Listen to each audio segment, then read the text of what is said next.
কিছু social business গ্রুপগুলোর যেগুলো leader তারা এসেছিলেন, তার সাথে কথা বললেন। ওনার কাছ থেকে ওনার যেহেতু আপনি জানেন সোশ্যাল বিজনেসের উনি হচ্ছেন প্রবক্তা, তো উনি অনেক কিছু বললেন সোশ্যাল বিজনেস এবং সোশ্যাল বিজনেসের অনেক কিছুরই যে ক্লাইমেট চেঞ্জের যে ইস্যুগুলো আসছে তার অনেক কিছুই আসলে অ্যান্সারটা রয়েছে সোশ্যাল বিজনেস, সেটা নিয়ে কথা হলো। তবে আজকের দিনের হাইলাইট ছিল হলো প্রফেসর ইউনূসের বক্তব্যটা, যেটা ওয়ার্ল্ড লিডারদের যে সামিটটা হচ্ছে সেইখানে যে বক্তব্য, ওই বক্তব্যে যে উনি ট্র্যাডিশনাল বক্তব্য দেন নাই, উনি অনেকটা একটা ফিলোসফিক্যাল বক্তব্য। উনি বলছেন যে আমরা যে এই সিভিলাইজেশনটা তৈরি করেছি খুবই কনজাম্পশন বেসড, এবং আমরা খুব এই কনজাম্পশনের কারণে প্রচুর ওয়েস্ট হয়।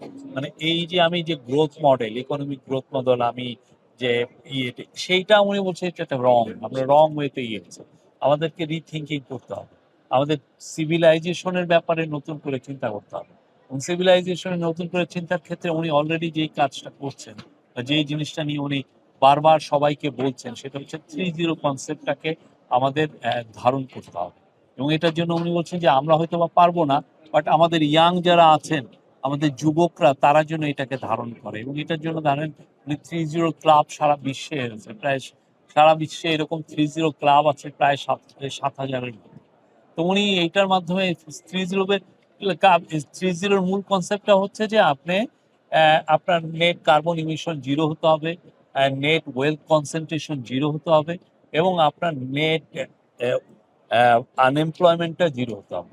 নেট কার্বন ইমিশন জিরো হওয়া মানেই হচ্ছে তাহলে আপনি এই যে ক্লাইমেট যে ক্রাইসিস আমরা পড়ছি সেটা অনেকাংশে যায়। আর এটার সাথেই জড়িত হচ্ছে যে নেট ওয়েলথ কনসেন্ট্রেশন। আপনি জানেন যে ক্যাপিটালিস্টিক সিস্টেমে বা অন্য ইয়েতে ওয়ার্ল্ড ইকোনমি এখন যে কারেন্সি, এতে প্রচুর ইনইকুয়ালিটি সৃষ্টি হচ্ছে। একই কারো কারো কাছে এত টাকা, তারা হয়তো একটা বড় দেশের জিডিপির চেয়েও তার বেশি টাকা, তার টোটাল ইকোনমি সাইজের চেয়েও বড়।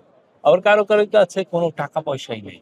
হ্যাঁ, এই যে ওয়েলথের যে একটা যে ডিস্ট্রিবিউশনের যে একটা সমস্যা, এটার থেকে অনেক দেশে অনেক ধরনের আনরেস্ট তৈরি হচ্ছে, এই দিয়ে উনি বলেছেন। এবং এটার আসলে এই এই যে ইনইকুয়ালিটির মূল কারণও কিন্তু এটার কারণেও দেখা যাচ্ছে যে অনেকাংশে যে ক্লাইমেট ক্রাইসিস এটা মানে নেট কার্বন ইমিশনে এটা বাড়িয়ে দিচ্ছে। আর উনি বলছেন যে প্রচুর আমাদের এন্টারপ্রেনার তৈরি করবে, সোশ্যাল বিজনেস এন্টারপ্রেনার বা এমনি এন্টারপ্রেনার তৈরি করতে হবে, এই জন্য যাতে আমার নেট আনএমপ্লয়মেন্টটা জিরো হয়।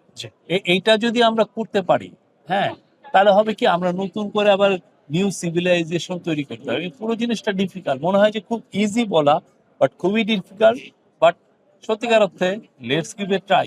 আমরা যে ওয়েস্টটা তৈরি করছি সেটা তো আসলে it doesn't take us anywhere. আমরা ইনফ্যাক্ট আমার বিশ্বকে আমরা তার ডিস্ট্রাকশনের দিকে নিয়ে যাচ্ছি। এক ধরনের ভয়াবহ রকমের একটা ক্রাইসিস আমরা নিজেরাই তৈরি করছি।